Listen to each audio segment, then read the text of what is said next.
Hello, my dear friends. Tonight, we explore the question, what was sex really like in the medieval times? People often picture the medieval times as an age ruled by fear, strict control, and silence, especially when it came to the body. It's easy to imagine a world that was cold, dark, and deeply repressed.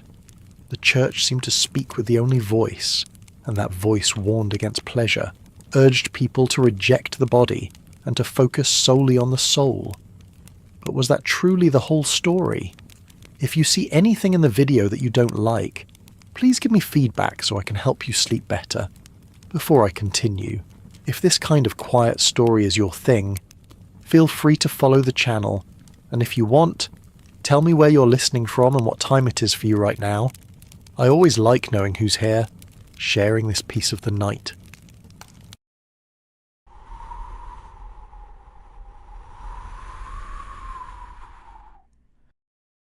In the quiet corners of medieval villages and among the ordinary people who worked the land and lived by its rhythms, sex was not always treated as forbidden. It was not always talked about openly, but it was not absent from daily life either. The church did teach that desire needed to be controlled.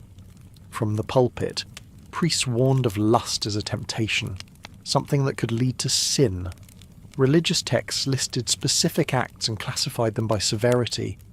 They set rules about when a married couple could sleep together and when they must abstain. Days before religious feasts, during Lent, and on many Fridays throughout the year were marked as forbidden times. There were also rules about where and how intercourse should happen, with the idea that anything outside of strict marital duty was morally wrong. Confession was expected for those who broke these guidelines, and penance was often assigned. But even though these teachings existed, they did not always reach every corner of life. In small rural communities, where people lived close to the earth and had little contact with authority, rules from the church were not always followed strictly. There were not enough priests to enforce every guideline, and the daily concerns of farming, illness, and survival often took priority. In many villages, what happened between husband and wife inside their home was treated as a private matter, not something for neighbours or priests to judge. For the majority of medieval people, sex was part of life, not something to celebrate, but not something to fear either. It was tied to marriage and reproduction. People married young, often by arrangement, and having children was a duty as much as desire. Marriages were formed not out of love, but out of need. Families needed heirs, needed hands for work, needed alliances with neighbours. Within marriage, sex was expected. It was a part of the contract between husband and wife. If one refused the other without good reason, it could be seen as a violation of their marital responsibilities. At the same time, sexual relations did not always stay within the bounds of marriage. Affairs happened. Encounters occurred before weddings. There were situations where people were close and unsupervised, and curiosity led them further. In towns, people lived close together, often in shared spaces. In the countryside, privacy was limited, but opportunities still existed. Couples found moments alone in the fields, near rivers, behind barns, or during long walks. Not all intimacy was planned. Some were brief, some were ongoing, and some led to children born outside of wedlock. While the church condemned these acts, not everyone confessed to them. Some people felt shame and feared punishment. Others simply kept silent. Gossip existed, but it rarely turned into public trials unless the affair involved someone powerful or caused serious conflict. Most of the time, people minded their own business. Unless a situation caused disruption, neighbours and families preferred not to interfere. Daily life already had enough hardship. Most people were more concerned with getting through the week than policing others' behaviour. The idea of sex being shameful was strongest in religious writings and among those who lived in monastic settings. Monks and nuns were expected to live in celibacy. Their vows included total abstinence. For them, even dreams or thoughts about sex were considered sins. Writings from monasteries are filled with warnings about impure thoughts, about the dangers of the flesh, and about the need to confess regularly. These texts, being among the few that survive from the time, have shaped modern understanding of medieval attitudes, but they do not always reflect the lives of ordinary people. Outside those walls, among farmers, weavers, and bakers, sex was seen in simpler terms. It was not romanticised. It was rarely talked about in poetic language, but it was not ignored either. Young people were curious. Old people gave advice. Women spoke to each other quietly about herbs used to prevent pregnancy. Men shared stories while drinking ale at the local tavern. Songs passed from one village to another sometimes hinted at secret lovers, stolen kisses, or bold flirtations. These were not signs of a society without morals. They were signs of people being human. In many areas, midwives and older women passed down practical knowledge. They knew about timing, about the body, about ways to reduce the chance of pregnancy, even if they did not speak of it in scientific terms. There were warnings about seduction, about betrayal, about the dangers of desire, but there were also moments of understanding, of laughter, of shared experience. For every story of punishment, 10 quiet stories stayed in the shadows, part of the common life but never written down. The law did exist, and it could be harsh. Adultery, if discovered, could lead to fines, loss of property, or public humiliation. In some towns, repeat offenders were shamed by being made to wear special garments or paraded through the streets. But again, these punishments were more common when social status was involved. If a nobleman seduced someone's wife, it could become a political matter. If 2 peasants made a mistake, it was more likely to be handled quietly, within the family or by local custom. There were also brothels, especially in larger towns and trade centres. Some were tolerated by local authorities, others operated in secret. The church disapproved, but local officials sometimes turned a blind eye. For many poor women, prostitution was a way to survive. It was dangerous, it was looked down upon, but it existed because there was demand and few alternatives. Men used these places not just for pleasure, but for comfort, for escape, or simply because there were few ways to form relationships across social classes. In the end, medieval people lived with a mix of rules and realities. They were taught to fear sin, but they still desired closeness. They listened to sermons, but they also followed their instincts. The world they lived in was not black and white. It was filled with grey spaces where people made choices based on need, opportunity, and emotion.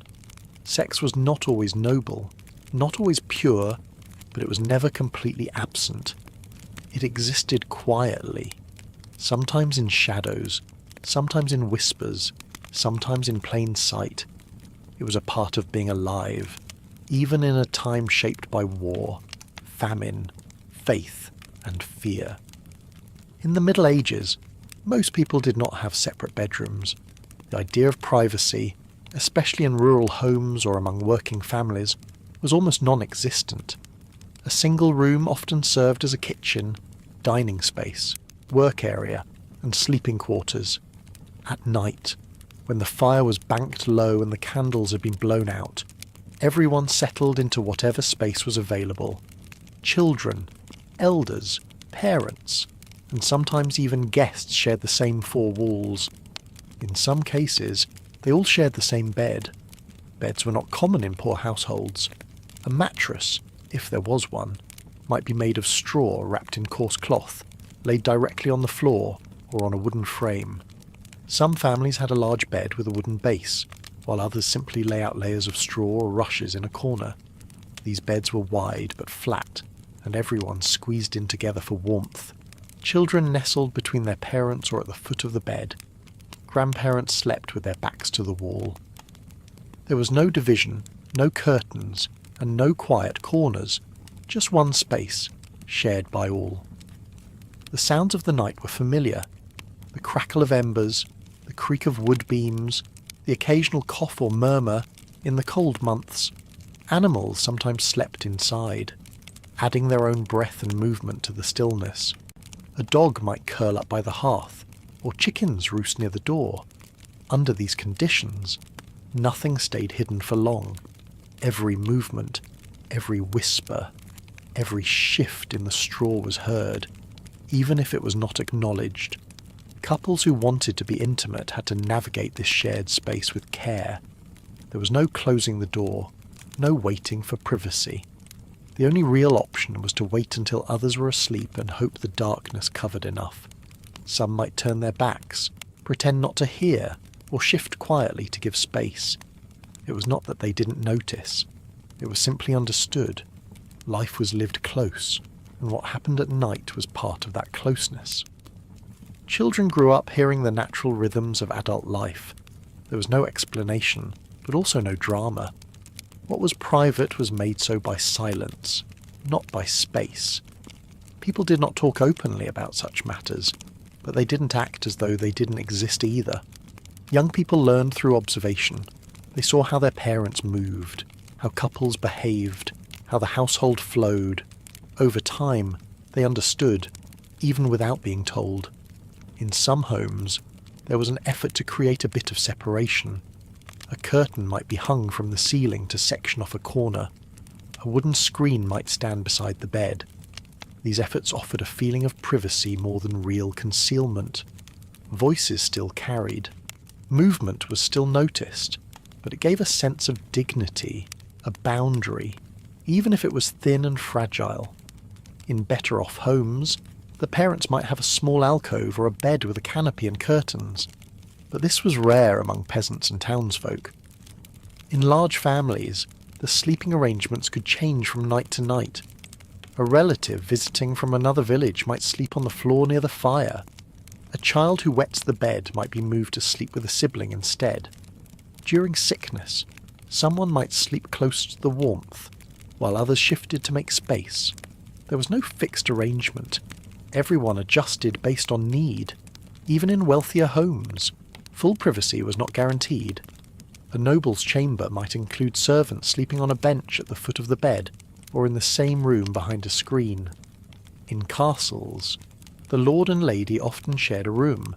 An important attendant stayed nearby. The bed itself might be more comfortable, with wool blankets and a feather mattress. But the idea of a sealed-off, silent bedroom was still rare. In monasteries and nunneries, shared sleeping quarters were the norm.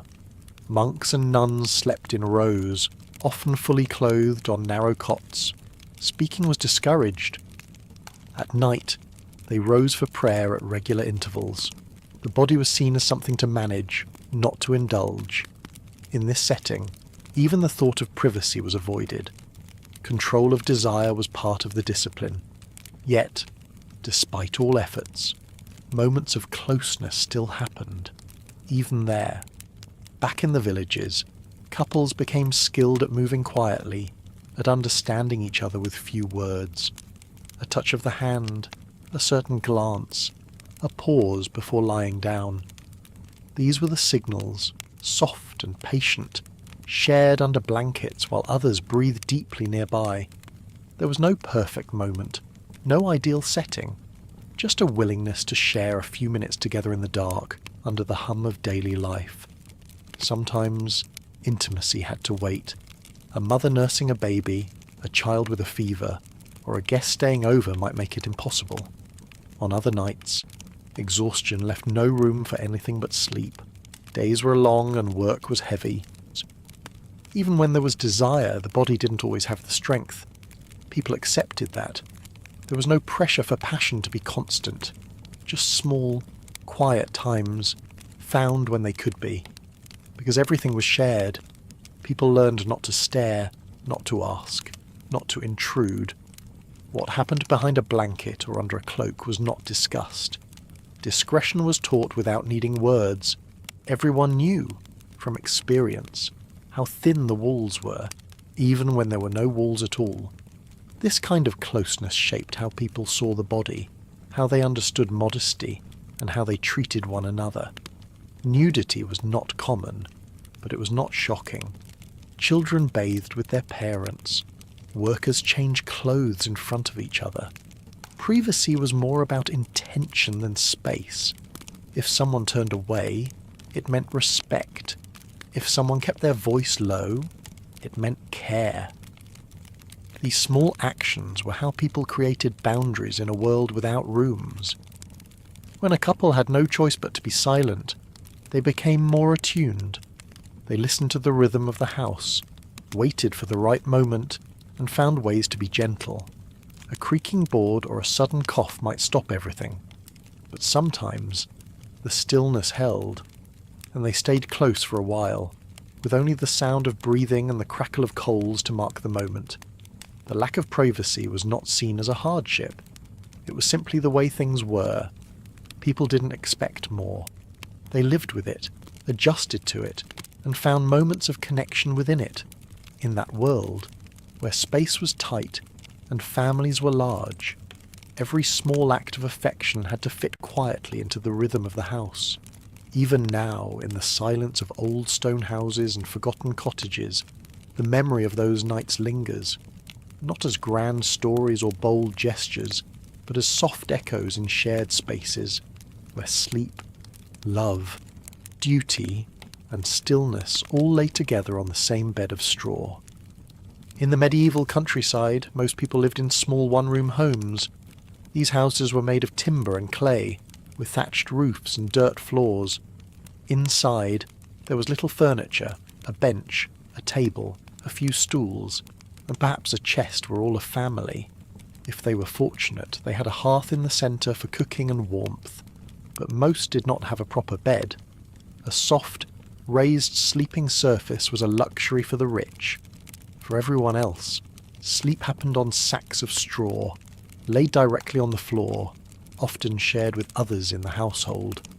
Because of this, intimacy had to find its place wherever and whenever it could, in a house where everyone slept in the same room, and sometimes in the same pile of bedding. Couples had little chance to be alone. During the night, someone was always awake. A baby cried, a child turned over, the fire needed tending. Privacy, in the modern sense, simply did not exist, and yet desire remained. It was part of life, part of marriage, part of being human. Couples who wished to be close often had to be creative. During the day, when others were out working or gathering firewood, a man and woman might slip away to a quiet corner. Some found space behind the house, near the compost heap, or among the stacked firewood. Others met in the barn, surrounded by the heavy scent of hay and livestock. In those spaces, hidden from view, but not from sound, people found brief moments of togetherness. The barn, especially, served as a place where privacy could be half imagined. The walls were rough, made of wood or stone, with small slits for air and light. The floor was covered in old straw, often damp, mixed with dust and the earthy scent of animals. In winter, the barn held warmth. Body heat from cows and sheep raised the temperature just enough to be bearable. In the farthest corner, behind a stack of tools or feed, two people might lie down for a short while. The straw was scratchy.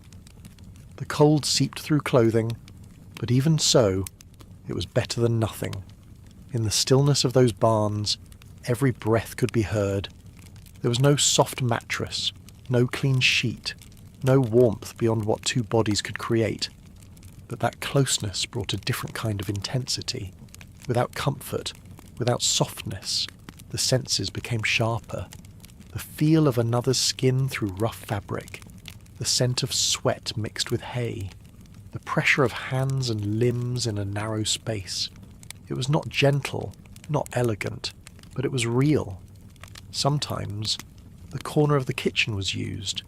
After the fire burned low and the children were asleep, a couple might stay awake. In the shadows behind the hearth, they would move quietly, without speaking. The warmth of the stones, the faint glow from the embers, gave just enough heat and light. They would not undress fully. There was no time. Clothes were thick, hard to remove, and the air was cold.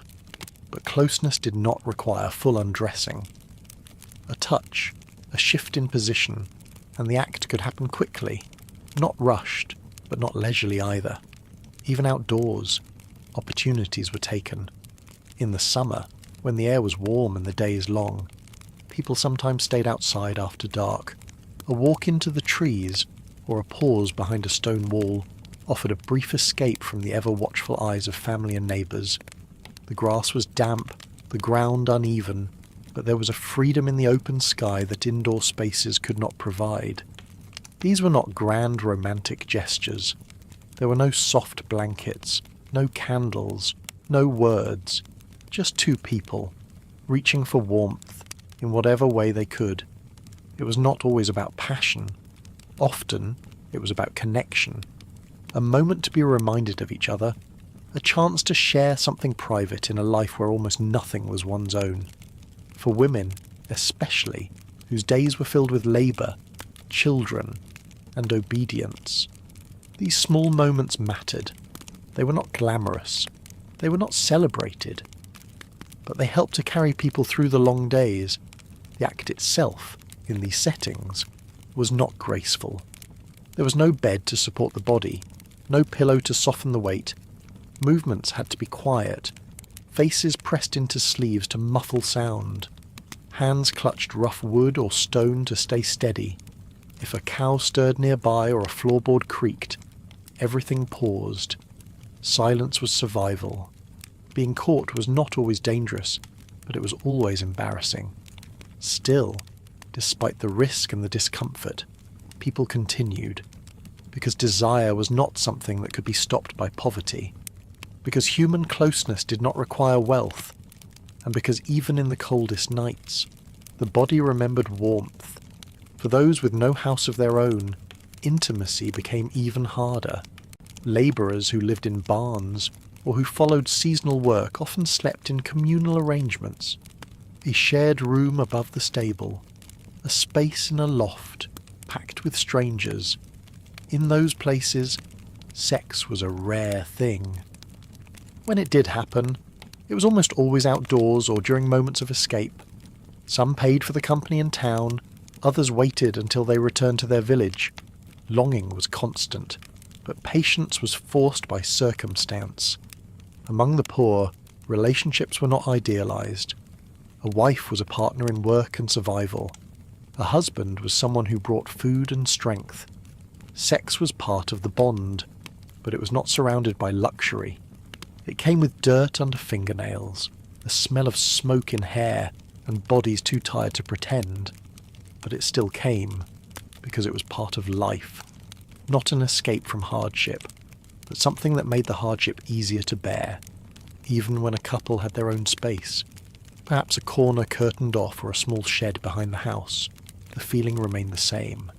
Everything was done in low voices, in careful movements, not because of shame, but because the world was closed. Walls were thin, neighbours were near, and so much of daily life was already on display. Keeping something private, even if only slightly, gave people a sense of control. There was a kind of honesty in those moments. No one pretended that sex was always beautiful or clean. It was part of the daily rhythm, like milking a cow or patching a roof. Sometimes quick, sometimes awkward, sometimes interrupted, but sometimes too, it was quiet, steady, and comforting. A reminder that even in a world of dirt and cold and noise, there could still be a pause, a breath, a closeness that needed no words. In medieval life, the church reached into every corner of existence. Its teaching shaped how people ate, prayed, dressed, and behaved. One of the areas where this influence was most clearly felt was in the regulation of sexual activity. For married couples, intimacy was not simply a private matter. It was subject to a complex calendar of religious expectations, fasts, and holy days. According to church teaching, there were many times throughout the year when sexual relations were not allowed, even within marriage. Across the calendar, over 100 days were considered unsuitable for intercourse. These were known as days of abstinence. They included entire seasons, such as Lent and Advent, along with specific days each week. especially Fridays. Holy days leading up to major feasts like Easter, Christmas, and Pentecost were marked by spiritual preparation, and physical abstinence was expected as part of that discipline. In addition, the eve of any feast, known as a vigil, was also considered a time when married couples were to refrain from sexual relations. The logic behind these restrictions was rooted in the belief that the body should be purified to welcome sacred events. Physical pleasure, even within the bounds of marriage, was seen as a distraction from prayer and reflection. During periods of fasting and repentance, like Lent, the faithful were told to cleanse themselves not only of food and drink, but also of sensual indulgence. Sex, while not condemned in marriage, was treated as a worldly act, and worldly acts had no place in times of spiritual preparation. Some interpretations extended this idea even further. Certain church authorities claimed that sex was not allowed on Wednesdays either, or during the days leading up to receiving communion. There were even beliefs that intercourse should be avoided during a woman's menstrual period, during pregnancy, or while breastfeeding. The list of forbidden times grew longer and longer, and for some devout couples, there were more days of prohibition than permission. In total, a married couple could be forbidden from having relations for nearly half the year. Despite these teachings, enforcement was inconsistent. In small villages, priests might remind people of the rules during sermons, but they had no way to monitor what happened behind closed doors. Confession was encouraged, but not all confessed such acts. Many simply ignored the restrictions or interpreted them in more flexible ways. It was common for people to abstain during the biggest feasts or the first days of Lent, but over time, these commitments faded. The longer the period, the harder it was to observe. For peasants and labourers, who worked long days in harsh conditions, the church's expectations often felt distant. Life was hard. Food was not always plentiful. Warmth was not guaranteed. In this setting, the comfort of a spouse was one of the few pleasures available. A moment of closeness after a day in the fields, or a quiet night in a cold house, was not something easily given up.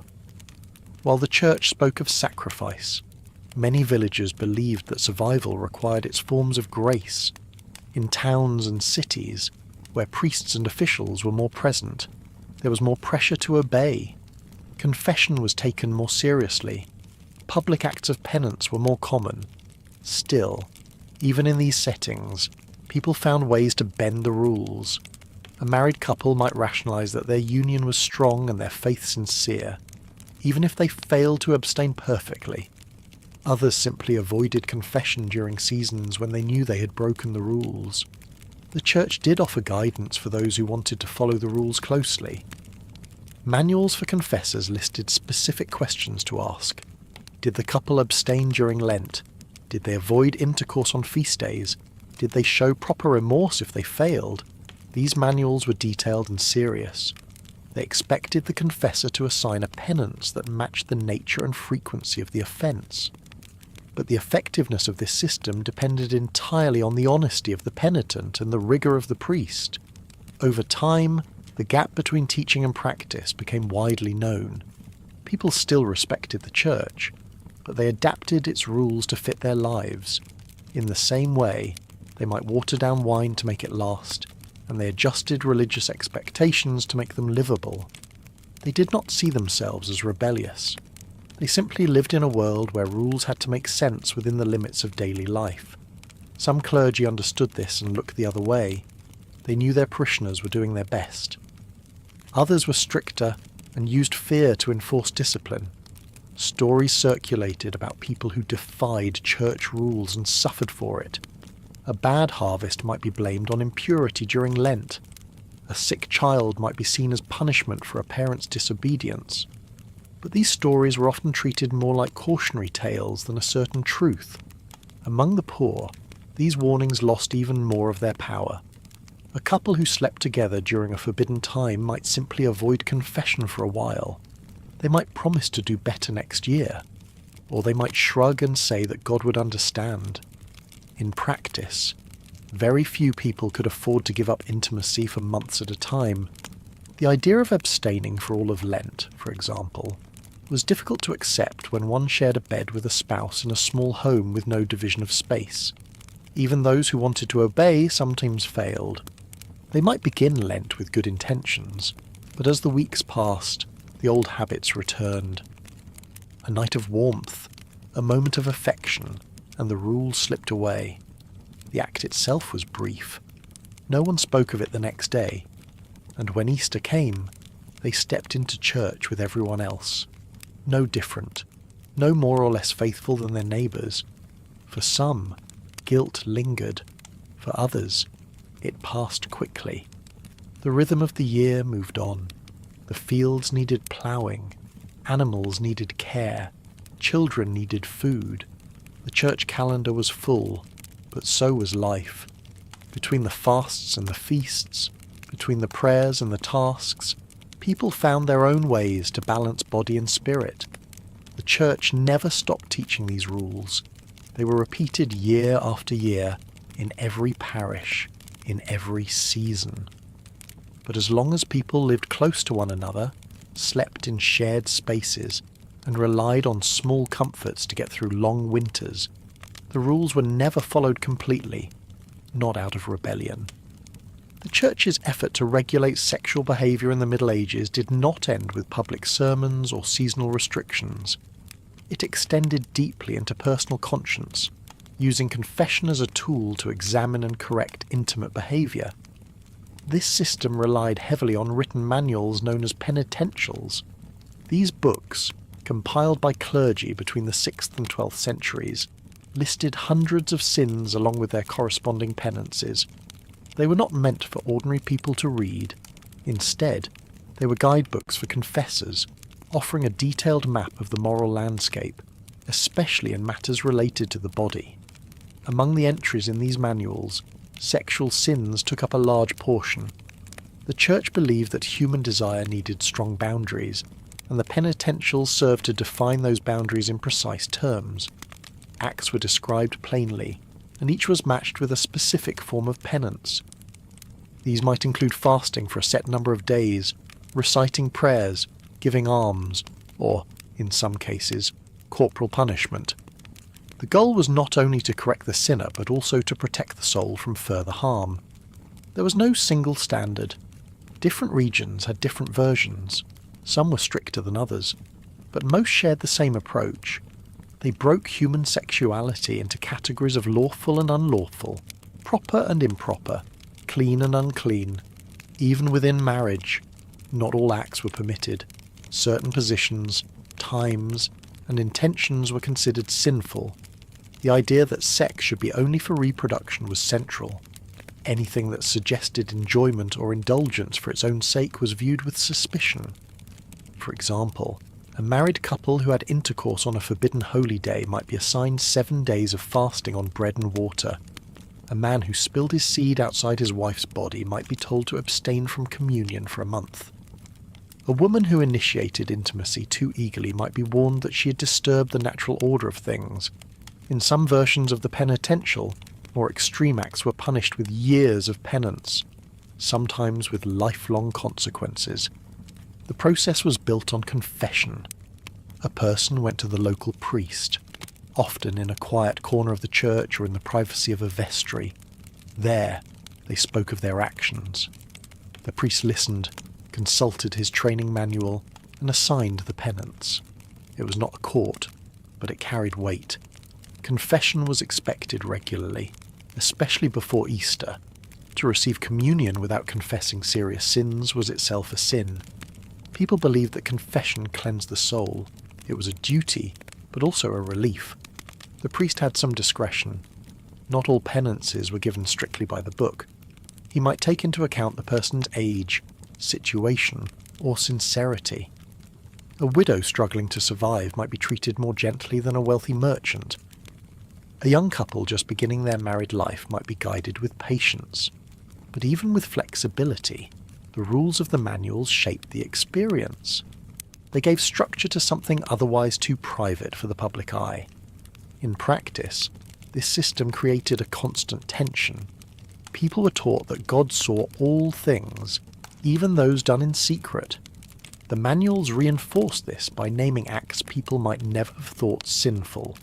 Masturbation, for instance, was listed as a grave offence.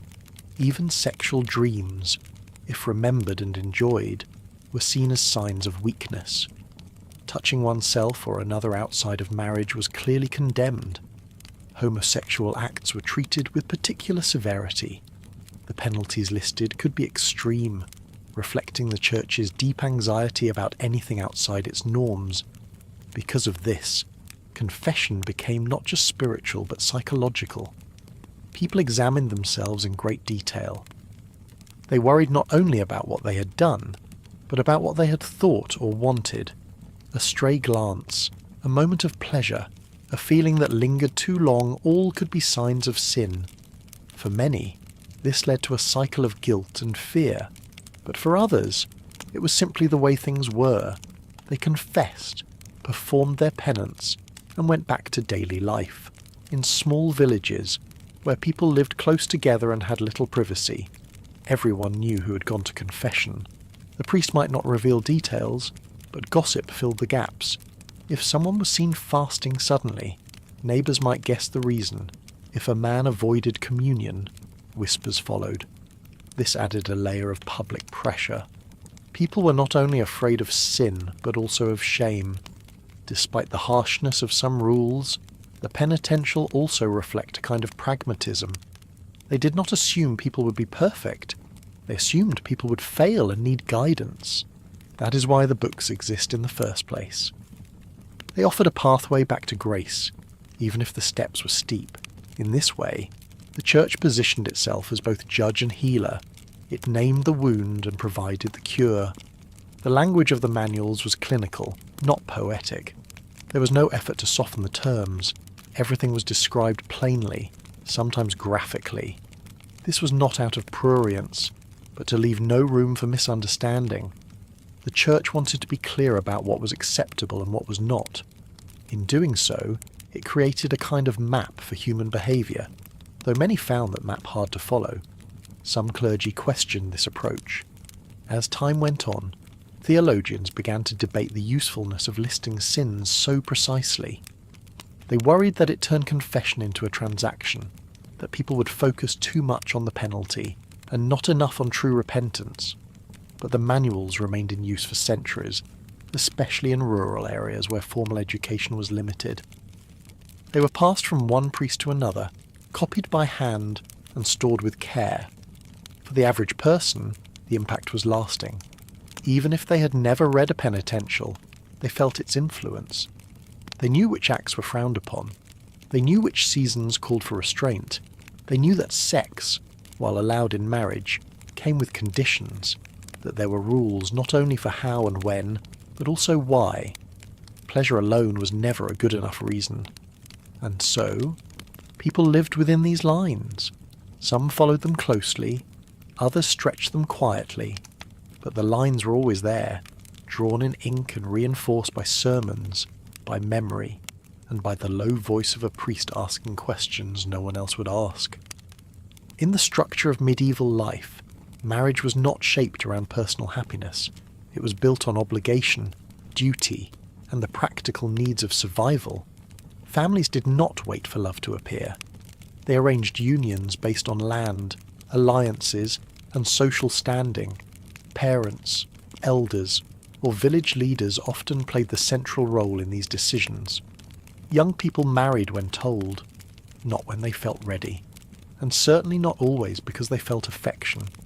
Love was not absent, but it was not required. Many couples met for the first time on the day of their betrothal. Others had spoken only briefly, seen one another in church, or exchanged glances at festivals. The bond of marriage was forged not through romance, but through promises. A husband promised to provide, a wife promised to obey. These vows were spoken publicly and expected to be honoured for life. There was no easy path to separation. Once joined, a couple remained together through hardship, through silence, and through the slow passage of years. Sex within this context was expected. It was part of the contract. A husband had the right to his wife's body, and the wife had a duty to allow it. Refusal could be grounds for complaint, even for legal action in some regions. The act itself was not always welcomed. Many saw it as a task to be endured rather than a moment to be enjoyed. It was something to be done when the children were asleep, when the work was finished, when the house was quiet. There was no celebration of passion, no encouragement of desire. Among the poor, who lived in shared rooms and slept on straw near the fire, sex happened quickly and without ceremony. There was no space for play, no time for courtship. The act was done quietly, in the dark, under blankets that were often shared with others. There was no pretense. It was just one more part of a life's routine. A woman might be tired from baking, a man sore from labouring in the fields, but they lay together because it was expected, because there was no reason not to. In some cases, affection grew over time. A couple who began as strangers might learn to care for one another. They shared the same meals, raised the same children, and mourned the same losses. Familiarity sometimes gave rise to tenderness, but in many homes, the connection remained distant. Husband and wife spoke little, touched rarely, and viewed sex as a function, not a feeling. It was a means to produce heirs, to satisfy duty, to maintain peace. The Church reinforced this view. Religious teachings emphasized that sex was meant for reproduction. Any act that strayed from that purpose was suspect. A couple who enjoyed each other too often or too eagerly might be seen as indulgent. A woman who expressed her desire could be labelled unruly. A man who sought pleasure without seeking children was warned that he risked his soul. The ideal Christian marriage, in the Church's eyes, was one of restraint. Pleasure was permitted but never pursued. Confession played a role in keeping these expectations alive. Priests asked about a couple's behaviour. Did they abstain during holy times? Did they perform their duties without excess? Did they approach each other with respect and moderation? People were reminded that even within marriage, their actions were under scrutiny. The body belonged to the other, but the soul still belonged to God. Despite this, some couples did find joy in each other. In the privacy of a quiet moment, with the fire glowing low and the children finally asleep, some touches held more than obligation. Some glances softened over the years. A hand placed gently on the back, a whispered word, a shared smile. These moments were rare, but they existed. They came not from passion, but from persistence, from being together long enough to see the other clearly. But these small joys did not change the broader view. Most people understood that marriage was not about desire, it was about survival. A man needed a partner to help him tend the land. A woman needed protection and provision. Together, they raised children, cared for animals, repaired roofs, and buried loved ones. Sex was folded into that life, not set apart. It was not something to celebrate, but something to accept. In noble households, the situation was more formal but not much different. Marriages were arranged for political reasons. A daughter was traded for peace. A son married off to gain land. The wedding was a contract, signed by witnesses, sealed with blessings. The wedding night was sometimes observed by family or attendants to confirm the act had occurred. Love, if it came later, and often it never came at all. Among the elite, extramarital affairs were more common, especially for men. A nobleman might seek pleasure with a servant or a courtesan. His wife was expected to tolerate it as long as he fulfilled his duties. For women, the risk was higher. A noblewoman caught in an affair could face disgrace or confinement. Her value was tied to her chastity. Her body was not hers alone. It belonged to the lineage, to the family name. Even in these households, sex was managed. It followed calendars, customs, and expectations. A wife was expected to be available but modest. A husband was allowed freedom but warned not to bring scandal. There was always someone watching, a maid at the door, a steward in the hallway. Privacy was a thin curtain, not a locked door. Among clerics, the idea of marital sex was often treated with suspicion. Writings from monks and theologians described it as a necessary evil, a concession to the weakness of the flesh. Some even argued that the Virgin Mary had conceived without physical contact, and that true holiness required distance from the body. These ideas shaped how people spoke, how they thought, and how they acted. Even when they loved, they hesitated to admit it. In time, literature began to reflect a different view. Courtly romances, told in songs and stories, imagined love as a noble pursuit, a knight yearning for a lady, a maiden pining for her chosen one. But these tales were not about husbands and wives. They were about longing, about what could not be. In real life, love stayed quiet, if it existed at all. It was not the reason for marriage. It was a rare flower that grew in hard soil. And so, marriage and sex remained joined, but not always by choice. The act was done out of duty, not delight. The nights were short, the beds cold, the walls thin. No one expected more. No one asked for less. It was simply how things were. In the Middle Ages, marriage was seen as the rightful place for sexual activity. Yet that did not prevent people from seeking intimacy outside of it. Despite the teachings of the church and the rules of the law, extramarital relations occurred throughout medieval society. They happened quietly, in dark corners and hidden spaces, with glances exchanged across fields, behind market stalls, or during long walks taken under pretense. While the official stance condemned such behaviour, the lived reality was more complicated. The reasons varied. Some marriages were arranged and lacked affection. Others were marked by long separations, illness, or coldness between spouses. In those moments of distance, people sometimes looked elsewhere for comfort. The need for warmth, for attention, for connection did not disappear just because a marriage existed. The flesh still remembered what it longed for, and not all longings could be silenced. These relations were never without risk. For women, especially, the consequences could be severe. If discovered, a woman found guilty of adultery might face public humiliation, physical punishment, or imprisonment. In towns, she could be paraded through the streets, her head shaved or marked with soot, a sign of disgrace for all to see. In some villages, she might be tied to a post in the square, forced to stand for hours while others pass by in silence or with scorn. In more serious cases, women could be cast out of the household. With no husband to protect her and no income of her own, she might be left to beg, or worse, to seek survival through prostitution. Her family might disown her, her children might be taken away. Even if she returned to her husband, the stain often remained.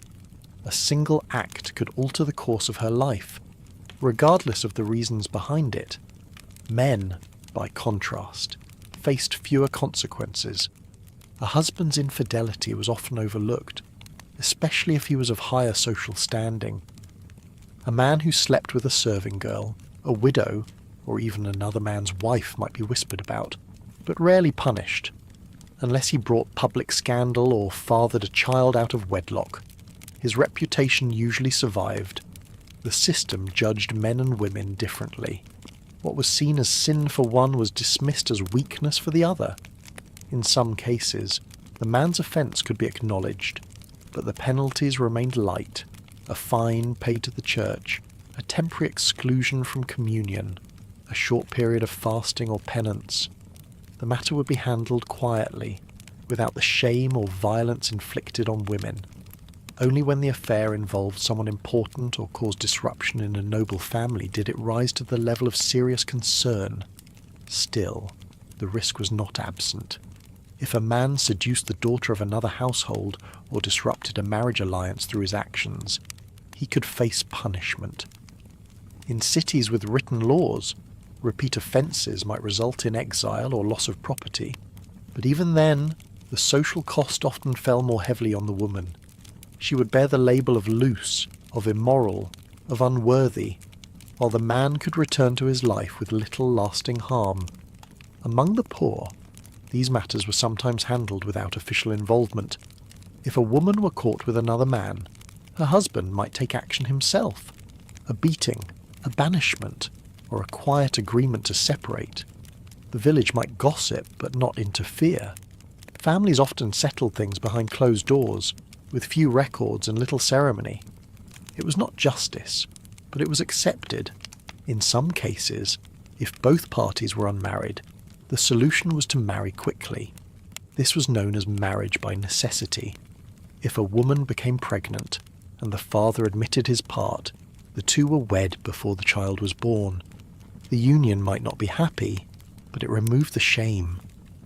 If the man denied the child, the woman might be forced to raise it alone, facing judgment and hardship.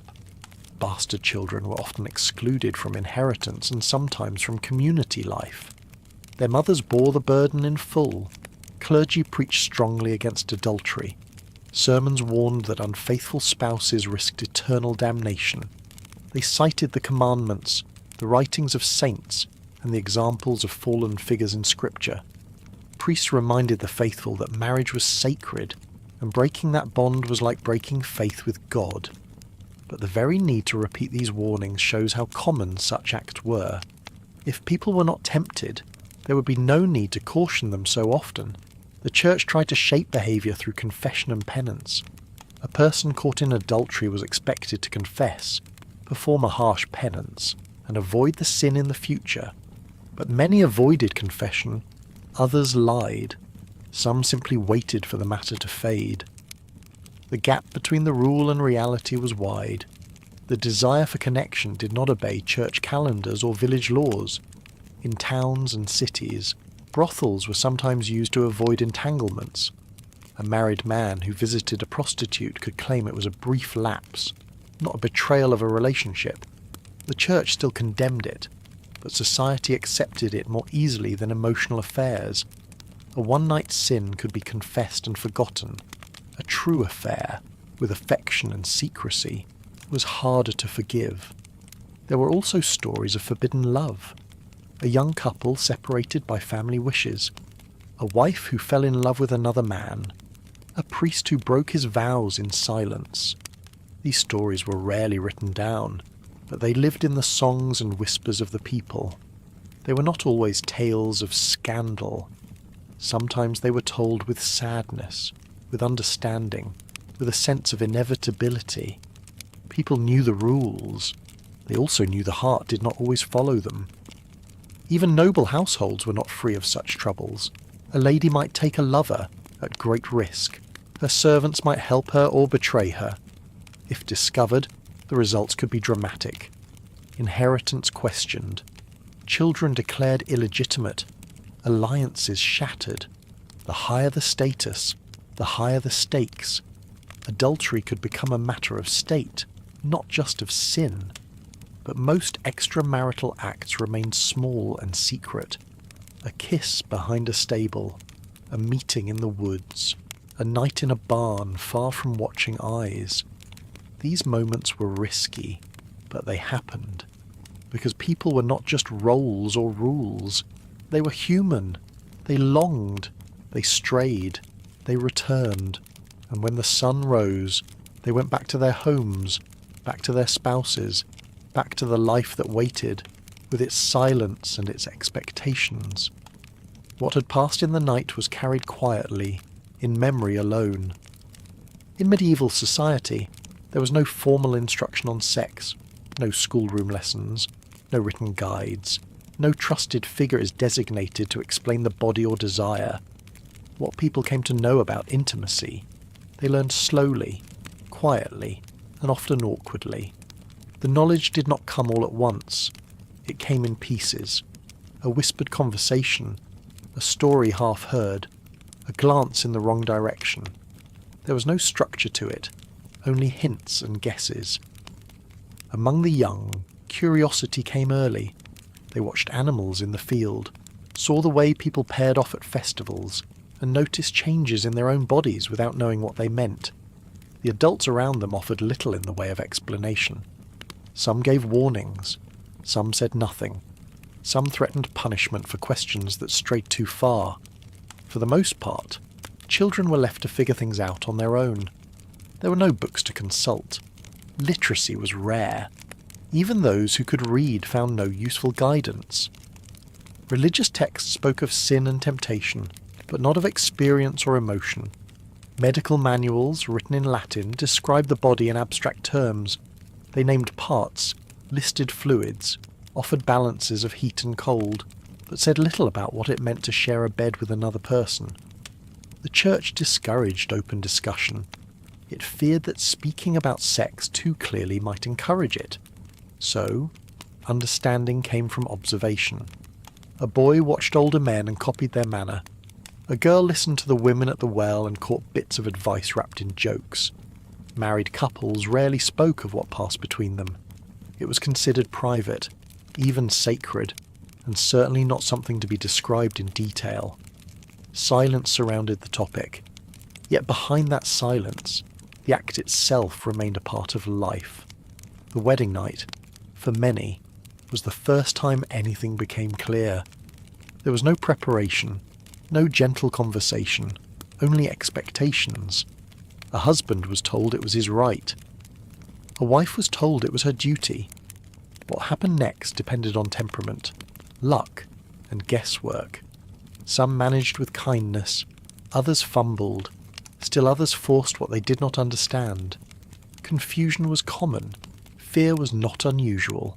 The body was a mystery. Its rhythms were known only through experience. Menstruation was feared by some, misunderstood by many. Pregnancy, though familiar, was surrounded by superstition. Pleasure was rarely discussed. Desire was barely named. Women, especially, were discouraged from showing interest. A woman who appeared too curious might be accused of being unnatural or sinful. Her role was to accept, not to want. This lack of knowledge led to problems, pain, disappointment, misunderstanding. A couple might live together for years without ever speaking openly about what passed between them. Misinformation spreads easily. Some believed certain foods increased desire. Others believed that looking into someone's eyes too long could cause arousal. Simple facts about anatomy were often misunderstood. The result was a culture where sex happened frequently, but knowledge remained thin. There were folk traditions passed from one generation to another. An older sister might whisper to a younger one. A grandmother might offer herbs with vague instructions. These exchanges were often cloaked in metaphor. Nothing was said plainly. Everything was implied. A woman might be told not to let a man too close, but never told what that meant. A boy might be warned not to spill his strength, but not why or how. Shame clung to the subject, even when advice was needed most. Among the poor, the lack of privacy made things both easier and harder. On one hand, children could not avoid seeing or hearing. On the other hand, no one took the time to explain. In homes where everyone shared a single room, sexual activity was simply part of the night. Children learned by witnessing. They saw bodies shift under blankets, heard noises they did not understand.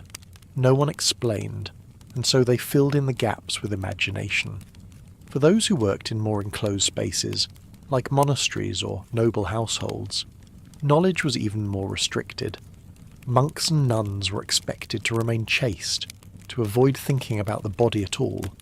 Servants in great houses often saw more than they wished to, but could not ask questions. Their curiosity remained unanswered. Their assumptions were shaped by what they overheard or observed in secret. The result was a world where the body was known through trial, not through teaching. Mistakes were common. Some believed that a woman could not become pregnant the first time. Others thought certain positions prevented conception. These beliefs spread without challenge, without written information or trusted guidance. Myths flourished. Even those who had multiple partners might know little about what made intimacy fulfilling. There was no shared language for pleasure, no safe place to ask questions, no system for learning. People did what they thought was expected. They repeated what they had seen or heard. Sometimes it worked. Often, it did not. In towns, midwives offered some clarity. They had experience, and they shared it selectively. But their role focused more on birth than on sex. They helped women through labour, gave remedies for discomfort, and whispered about herbs to prevent pregnancy. Their knowledge was valuable, but narrow. For men, there was even less. They had no equivalent figure to turn to. Their world was shaped by trial and error. Occasionally, someone might seek out a priest for advice, but the church's response was focused on sin, not understanding. A man who confessed desire might be told to fast. A woman who admitted curiosity might be scolded. The guidance given was spiritual, not practical. It spoke of purity, not partnership. Stories helped to some degree. Folk tales, songs, and bawdy poems offered hints. They described encounters with humour or exaggeration. People laughed, blushed, and nodded quietly. These stories did not teach, but they showed that others had questions too, that confusion was common, that awkwardness was shared. Over time, couples found their own ways. They learned by being together, by touching, by listening, by adjusting. Some grew close, others stayed distant. Without guidance, everything depended on patience, trust, and time. In a world that feared the body's power, these small lessons were learned slowly and often too late. Even so, people continued, because the need for closeness did not require instruction. It only needed presence, and in the end, despite all the silence and uncertainty, life moved forward. Children were born, marriages endured.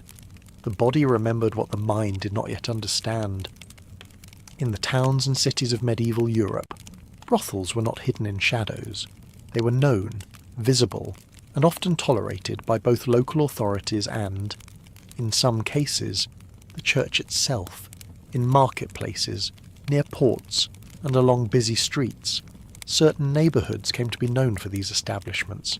Visitors, merchants, and locals all knew where they were. Their presence was not celebrated, but it was accepted, especially in places where many people passed through and stayed only for a short time. Brothels provided a service that was seen as necessary, even if not respectable. City leaders preferred to contain vice rather than let it spread in unpredictable ways. By allowing brothels to operate in fixed locations, they believed they could monitor behaviour, reduce violence, and protect other women from being harassed in the streets. The logic was simple: if men had a place to go, they would cause less trouble elsewhere. Some cities issued licenses.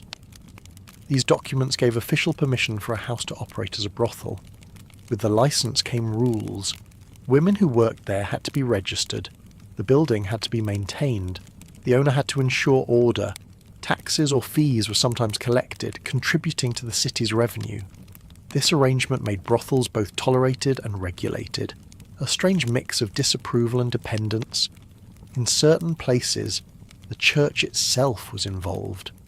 Monasteries or cathedral chapters sometimes held ownership of buildings that housed brothels. The rent from these properties went into church funds. This practice caused debate even in its own time. Some clergy saw it as a compromise, a way to keep sin contained. Others condemned it as hypocrisy. But the fact remains, brothels did not always exist outside the system. Sometimes they were part of it. Inside these houses, life followed a rhythm shaped by need and routine. Women arrived from many places. Some had lost family. Others had fled abusive homes. A few had been orphaned young. Many were there because no other work was available. The streets were not safe. Servant work paid little. Spinning, washing, and nursing brought only scraps. The brothel, for all its risks, offered a bed, food, and some sense of security. Each brothel had its own rules. Some were large, with multiple rooms, shared kitchens, and a keeper who managed daily affairs. Others were small, no more than a rented room in a crowded alley. The women worked long hours. Cleanliness was expected, though not always possible. Disease was common, privacy was rare, laughter and tears passed through the same doors. The mood changed with the seasons, the visitors, and the fortunes of the town. The women were part of a distinct social class. They were neither slaves nor free in the fullest sense. They moved through public spaces but remained marked by their role. At times, they were protected by laws. At other times, they were blamed for the spread of disease, for public disorder, or for moral decline. They were watched by the city, but also needed by it. In some towns, they were required to wear distinctive clothing, a coloured sash, a special hood, or a pattern sewn into the hem of a dress. This made their identity clear. It also ensured they stayed in the places assigned to them. In markets and churches, they were not welcome. In courtrooms, they had limited rights. Their word carried less weight. Their presence was questioned, even when they caused no harm. Clients came from many backgrounds. Some were young men with no wives. Others were travelling merchants, soldiers, or craftsmen. A few were married men, looking for what they claimed was not found at home. The transactions were quick, often silent. Money changed hands. Doors opened and closed. Sometimes there was kindness. Often there was not. The work was physical, repetitive, and full of uncertainty. Despite their role, the women formed their own community. They looked after one another, shared food, shared news, warned each other about dangerous customers. Some brothels had older women who no longer worked but kept order, settled disputes, and offered advice. In these small ways, they built a system of care inside a world that offered little compassion. Health was a constant concern. Without knowledge of bacteria or modern medicine, infections spread easily. Some cities had public bathhouses where the women were required to wash regularly. Others had physicians who visited brothels to check for signs of disease, but the treatments were limited. Herbs, ointments, and rituals provided little defence. When illness came, many were turned out. With no place to go, they were left to survive as best they could. The women's lives were short. Many died young. Those who survived often left the trade by middle age, if they were lucky enough to marry or find other work. Some joined convents, hoping for peace. Others faded into the streets, their stories forgotten. A few, through wit or wealth, managed to rise slightly, opening their own establishments or becoming companions to powerful men. But these were rare cases. The brothels themselves were sometimes burned in times of crisis, during outbreaks of plague, during moral reforms, or when political tensions rose. The city might shut them down. Officials would post notices, crowds would gather, women would be evicted with little warning. Then, months or years later, the houses reopened. The need had not changed. The walls were repaired. The cycle began again, in quieter times. The brothels blended into the city's daily life.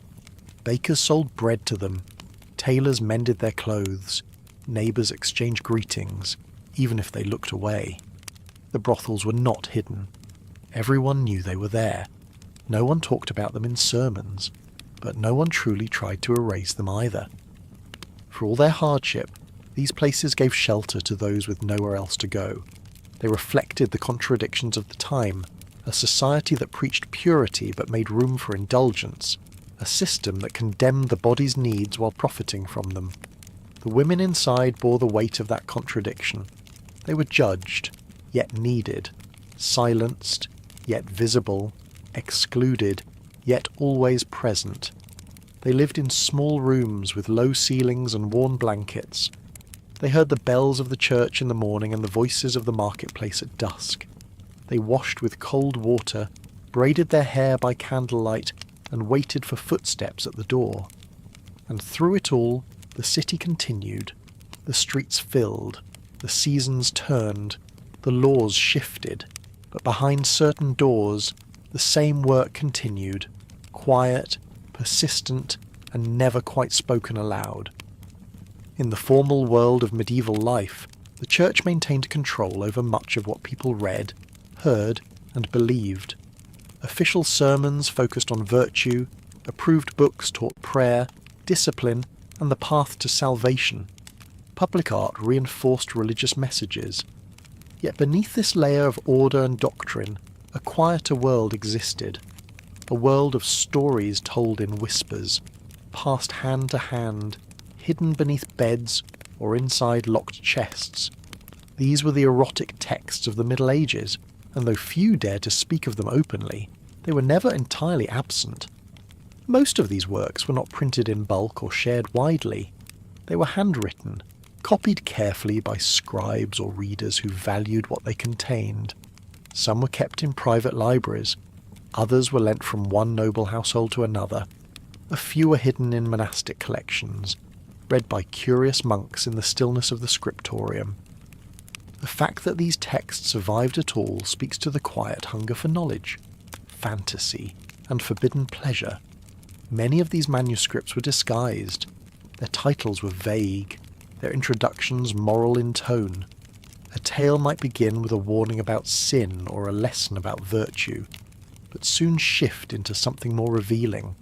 The fall of a hermit who gave in to temptation, the story of a merchant